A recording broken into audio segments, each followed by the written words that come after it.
Let's see.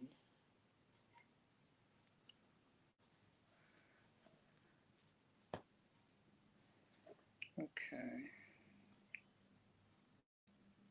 I think I'm doing this right. At least I hope so. Anyway. Um, so,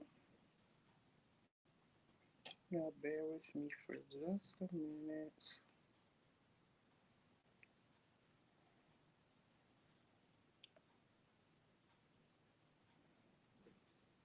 Hmm.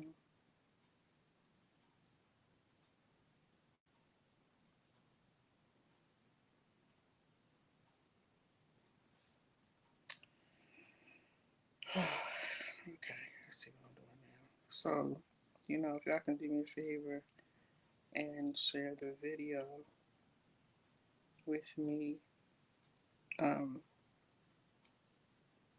just kind of trying to get it together. Sorry. Just trying to get it together. I was doing something new that just came over my device, so I was trying to make sure I had it set up the right way. But yeah, if you could do me a favor and share the video, I would appreciate it. Tonight, just want to talk about just dealing with grief and loss. I promise you that if you have never lost a child or a grandchild, you have no clue about what I'm thinking or feeling. And I had to take some time off. I had to shut my phone down. By the way, thank you to everybody who was sending me messages for my birthday today. It was a really somber day. I just, had a doctor's appointment, and then I just came home. I really just been home, you know. But we'll talk about it a little bit. And I'm always trying to find a way to um, process what I'm going through in a positive way and also help other people. So um, that's the reason why I was like, I gotta figure out a way to get through the grief. It's just not easy. Um, and pretty soon, when I'm up to it, I'm really going to talk about how people, when you're grieving, how people can say things that can really hurt. I think people mean well, but sometimes the way people say stuff, like one thing that you should never say to somebody is, get over it. It was meant to be. Uh, Even though when people say sometimes, oh, it's God's will. Like, I think that people have to find more appropriate things to say when people are grieving because for me, I'm always really careful about what I say to people when, especially being a chaplain, and even before I was a chaplain, being very careful about what I say to people who are grieving, especially if I had never experienced what they've gone through. So, like, I know some of y'all mean well, but um, I'm just saying it to be careful when you have not gone through things. I've had people say, "Well, you're a chaplain. You gotta cheer up." Well, actually, I'm human. I'm human. So I get what people are saying, but I lost my grandchild. So it's not something that you just get over. I think, what some people don't know is that, I lost my grandchild. We went through a private ceremony. She's been buried. Um, we've done a lot within the past week. So it's been hard. It's been difficult, and that was just one thing I wanted to say. That, and what I'm going to do tonight is just try to work through my grief, because one of the things I did, as I get closer to the baby coming, you start buying stuff. I had planned a baby shower for the 24th of March. So I got a whole bunch of stuff right here that I'm going to show y'all in just a few minutes. Just trying to figure out. I don't, I doubt if I'm going to get rid of this stuff, especially the clothes. Like the baby shower stuff, I don't know what I'm doing with that. I have no clue. Uh, and it's just everywhere I look, it's just stuff for the baby. So it's been difficult. And again, let me apologize too for the people that reached out that wanted to come and visit. A lot of people wanted to send me food. To be honest, I don't feel like eating. I don't feel like visits. Not that I don't want to see you. I just am just going through, trying to get through it. So we will, when I'm up to it, I'll take everybody up on their offer. Right now, I just don't feel like it. It's just been a lot to process. Uh, and as much as I do funerals, it, this has been a lot. This has been a lot. So what I'm going to do tonight, but I always, like I said, I always try to use my pain and what I'm going through sometimes to help other people. It's like therapy for me, therapeutic. I am going to go to grief counseling. I actually have an appointment on Wednesday because I feel like I need that. I need to I need to talk to somebody about my thoughts, because I'm gonna tell you something. When you're grieving, a lot of things that you may have done in the past that you thought you were over, those things will creep up and it will kind of try to tempt you to do certain things. Uh, and I've talked to you about some of the things that I've done in the past, and I'm really thankful to God that it's been a passing thought for me. I'm not going to do any of that stuff. It's just really a passing thought, but it is easy to go there with some things when you don't understand. So what I wanted to do tonight really was just um, you know try to maybe you all can help me. Like I've never lost a child. First time losing a grandchild, first time grandmother. So it's all new for me. So what I was going to do tonight in trying to get through my grief is just start talking about it, because that's something that I always tell you guys to do, is to talk about it. Let it out. It's not easy. It's very hard. We have the memorial service coming up on the 10th. Like I said, that's an open invitation for anybody that wants to come out to it. So tonight, what I'm going to start doing is just going through her stuff and just sharing some of the stuff that I had for her to come home in. She was supposed to be born in April, but she was born in February. So, part, like I said, and this is a part of my therapy. I think the biggest thing is just trying to figure out what I'm going to do with it. But I'm thinking that I'm going to go to like Home Goods, one of those stores, and get a really nice box, and I'm going to put her stuff in it. I really don't want to give it away. So, um, these are things that I will keep for me. And I got some things for my mom.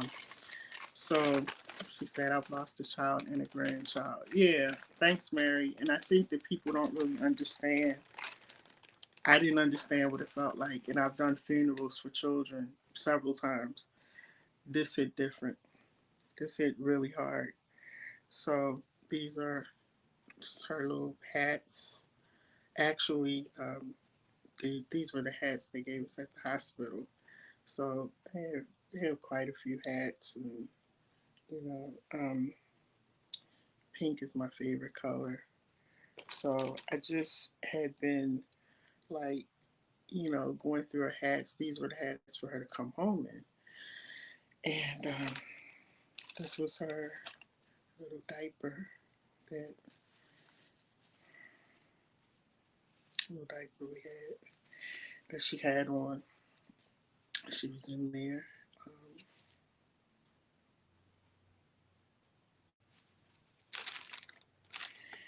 this was like one of the really cute hats that I liked. Um, so this was her little hat, and this was another little diaper. These are actually preemie diapers, and so the nurse was kind enough to give me her diapers. I'm not going to show pictures of her because I think that's something that my son has to do first. And then I still don't know if I would show pictures. I don't know. I mean, she was she was just so, oh my goodness, she was just so cute. I know everybody says the baby is cute, but she was just so cute. I felt like I was holding my son all over again. She had every last one of my son's features. Like it was so crazy how much she looked like my son. I said to him, "You could never deny her." She just, from the face down, the shoulders, the feet, the hand, like everything. So I have it in this just a plastic bag right now, but I think like some of this stuff I'm going to put in a frame, especially like these two right here. I'm going to put in a frame and put it on my wall with her name and everything. Um, yeah, just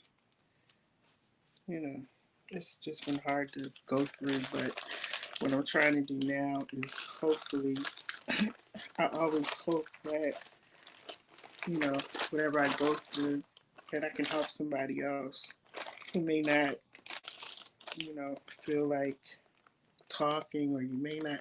I think the worst part of all of this is just coming home and nobody's here. That's been the worst part for me. Because my son has his own place. And, so that's been the worst part. So I had bought her some outfits to come home in. Um, this was one, like I said, she was supposed to be born in March. So I had, you know, just bought some outfits and things for her to come home in. And again, pink is my favorite color. So some of the stuff I had was because it's my favorite color, but I like this because it had the little ears on it. And then I was thinking, sometimes in April it's raining and a little windy, so that's why I was trying to get little, sweaters and coats for her and stuff. Um, you know, got her a pair of jeans because I thought these were really cute. So I bought her a pair of jeans, and because y'all know I like to dress, so I was just like, my granddaughter is going to be dressed and like, have the best of everything. And I had bought her some Uggs, and they're at my son's house. I bought her two pair of Uggs, and had this little sweater to go with her little jean set. Um,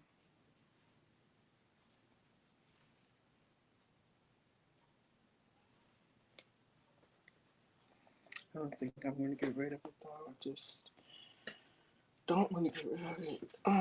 Now, this set, when we were at the store, they were laughing at me because, like, I was really at the store just shopping away, and um, I had. I'm trying to see what happened. For her little white jacket. Why am I not seeing it in here? I don't see it. They were laughing because I was in there, just getting her so much stuff. But I was like, well, what I was doing actually was I was saying, um, when she comes to my house, I was actually going to put all of this little stuff on hangers, and so that way when she came to my house, she would have clothes over here. So that's what was so much stuff. Uh, and they were laughing at me because I actually have a pair of these pants, the bell bottom flare legs, and I bought her a pair to match me. And I don't see I have a white jacket that I bought with this, and I don't see it in here. But they were laughing because I had gotten that, but I just felt like grandma's baby is going to be fly, you know. Um, I got another pair of jeans, and you know, so like I said, me going through this is hopefully will help somebody else. This is like the first day I've been able to actually look at her stuff. I I tried to look at it, but I couldn't. What's this one? Oh, I bought her another little pink jacket, and the Sherpa stuff. I like Sherpa, and then it has like the bling bling buttons and stuff, and so he got that. Just little workout stuff, and got a little Calvin Klein little thing. I forgot what I had this for. Like some of her stuff, I think is in another bag too, because I don't have it. I don't have the bottoms in here. But no, this was a little set that I had bought for her too. This little set, so so she could just kind of like lounge when we're laying around. Just had all kinds of plans about what we were going to be doing, when she was here, and um, yeah. So, you know, hopefully it will help somebody else. And I just want to say, like, if you've lost a child, take your time grieving. Don't let anybody rush you through the process. It's like a feeling you can't describe. And I, for me, I feel like my heart has been ripped out. Just being honest, because having a chance to hold her, uh, and then hold her, after she passed away, it's a lot to process. And so that's why I said, people have to be very careful with their words when they're saying, you know, well, she was only 4 days old, or some of the other stuff. Like, I just shake my head, like, what? Um, you know, maybe that was God's will. Um, and it very much, I'm pretty sure God, His will be done. But sometimes, in all honesty, people don't need to hear certain things when they're grieving, when they're crying. And so that's why I had to just shut my phone off I shut it off for about 3 days, down to just, taking calls from my son, because sometimes I think people mean well, but when you say things and you haven't experienced what the person is going through, I think if you if you've experienced what the person has gone through, you're a little careful with your words. When you haven't experienced it, or when people will say, "Well, you know, they're young, they can have another child." Yeah, they can, but my grandchild is in the ground now. I understand that they can have another child. That's not up for debate. But my grandchild that I bought these clothes for, um,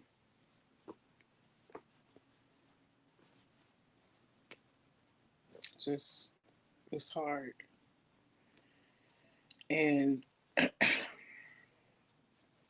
glad I had a chance to hold her and hug her and just like hold her so tight and kiss her, and glad I had a chance to do all of that. But I'm definitely going through grief. And this is a different kind of grief. So, you know, um, I've done funerals like since the beginning of this year. It's been one funeral after the other. People passing away, they want me to sing or they want me to officiate, and it's just been. And I never, in my wildest dreams, thought that I would be standing at a cemetery with my granddaughter. Like, I just never thought that. So, if I haven't responded to your comments, just because I had started to respond to some, and then some of them were like just kind of turned me off. Uh, like if you have grandchildren, it may be a little easier for you to say certain things. That was my first grandchild, and what I was not looking forward to, which wasn't even a thought. What I'm saying, I wasn't looking forward to it. It wasn't even a thought that she would be gone. It was like one day she's here, we're happy, we're excited, we're, you know, just on top of the world, and then she's gone. So I am trying to get through my grief as best I can. Um, get out of my room. I just find peace in my room. I find peace in my room. I don't really want to be around a lot of people right now. Don't really want to be on the phone like that. I'm not on the phone like that anyway, but you get, and the thing is, my son has his phone turned off to calls just to me and his dad. We're the only ones that, he's communicating with right now. And so his friends and people who are trying to reach him are calling me. And so I just had to like shut my phone off. No offense. I just can't do it right now. And I'm most of all just trying to figure out how I'm going to store her stuff and what I'm going to put it in. I'm definitely not giving anything away. I'm going to you know like her hats that I have in here, I'm going to give a couple of these to my mom. But outside of that, um, I'm going to keep everything. And somebody was asking me like, why are you keeping it? Because I want to. I don't want to just give the clothes away. I mean, she's gone. I felt like she was ripped away from us. Um, who wants to see their baby going into the ground? Like, um, I'm still, I'm still trying to process all of that.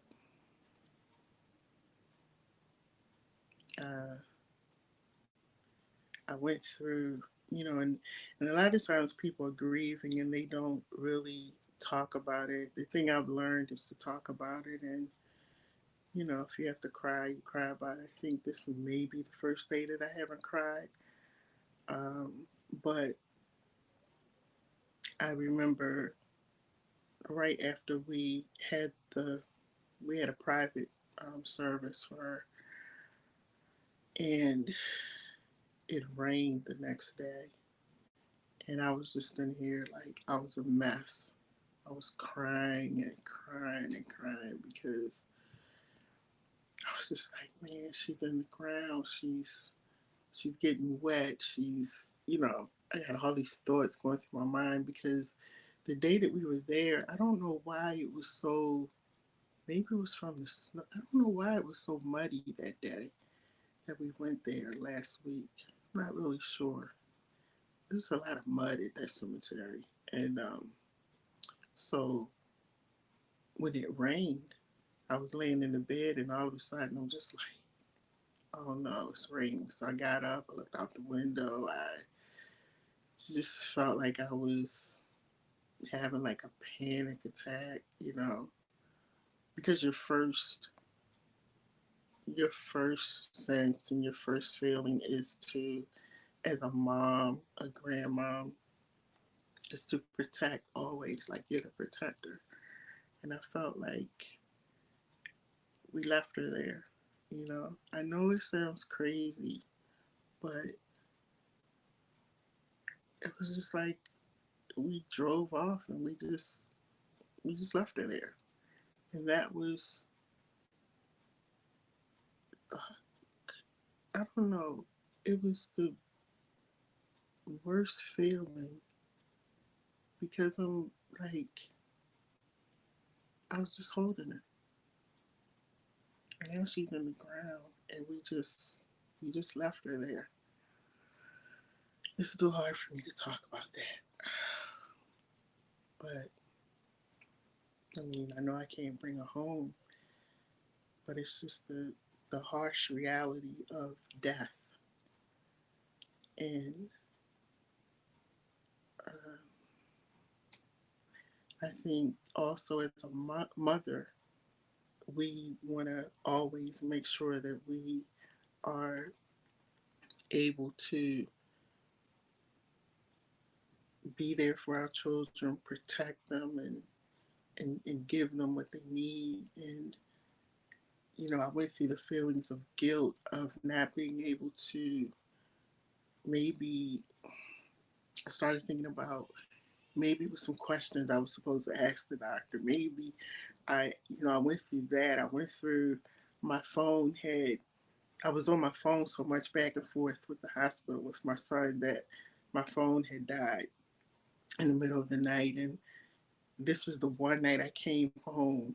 And when I woke up, I just like suddenly woke up and I picked my phone up. I'm like, oh no, my phone died. And the first message was, my son telling me that he needed me at the hospital, and the guilt that I felt of, you know, maybe he was trying to reach. It's just so much. I want people to understand and see what grief looks like, because sometimes we put covers on it and we don't really, you go to funerals, you see people, they are crying at the funeral, and people are like, I got you if you need anything. And then everybody goes home, and people grieve in silence. I really want you to see what it looks like so the next time you come across somebody that's grieving, you know how to handle it, you know what to say. Because the thing is, I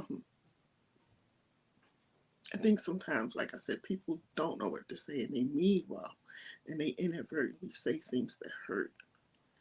So And there was just things said that just hurt.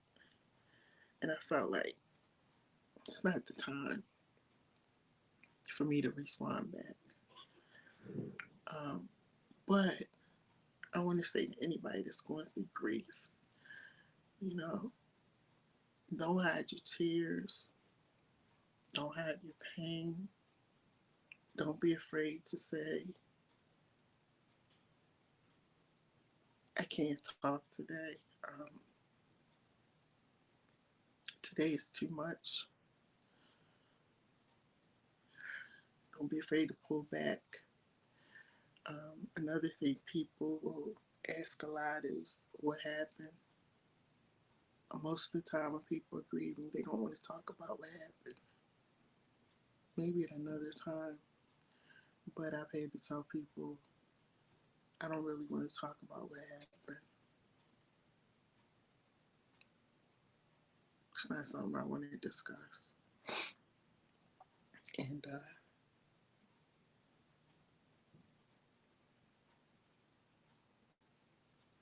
because sometimes it's too hurtful to talk about. So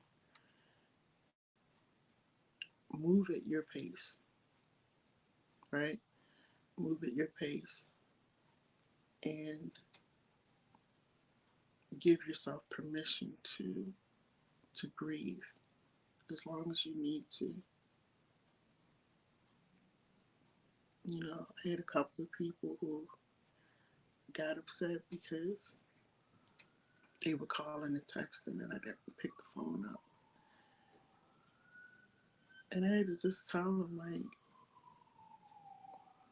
I just gave myself permission to not do that. I need time. And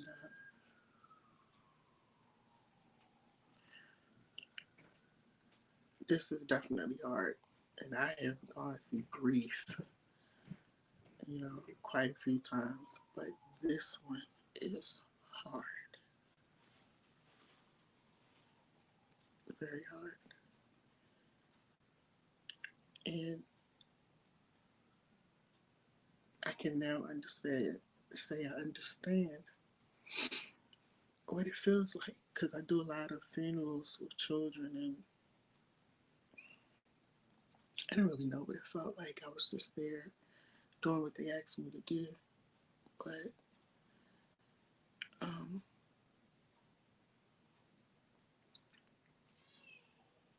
you know, losing a child, a grandchild,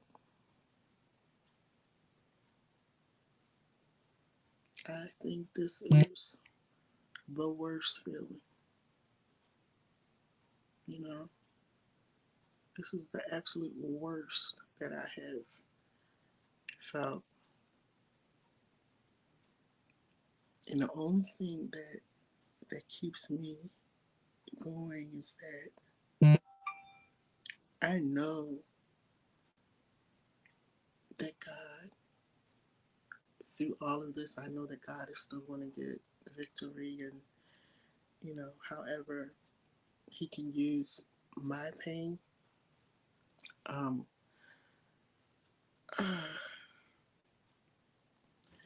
however He can use my pain to help somebody else, that's what I'm going to do when I feel like it. And tonight was just a night where I was just like, you know, let me start because the hardest thing, everybody, is getting started. That's the hardest thing. But don't allow yourself, don't allow yourself to just sit there. You know, when you feel like you can do a little bit, do it.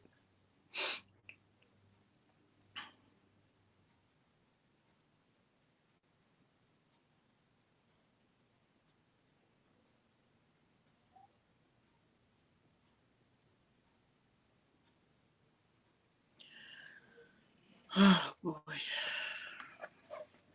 So I'm gonna get off of here. Um,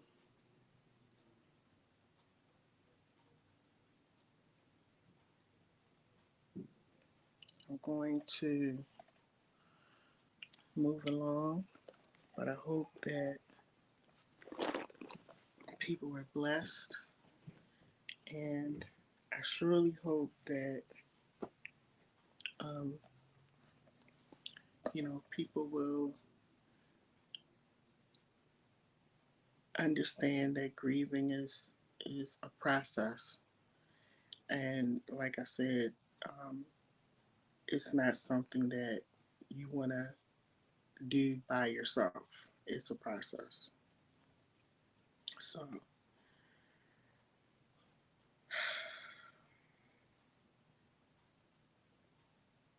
yeah. So everybody have a good night, and we'll continue talking. Keep me in prayer. Keep my son in prayer. So many people that are just going through stuff um, that really need to hear a word. And so we're going to be here to do that. So have a good night, everybody. Take care.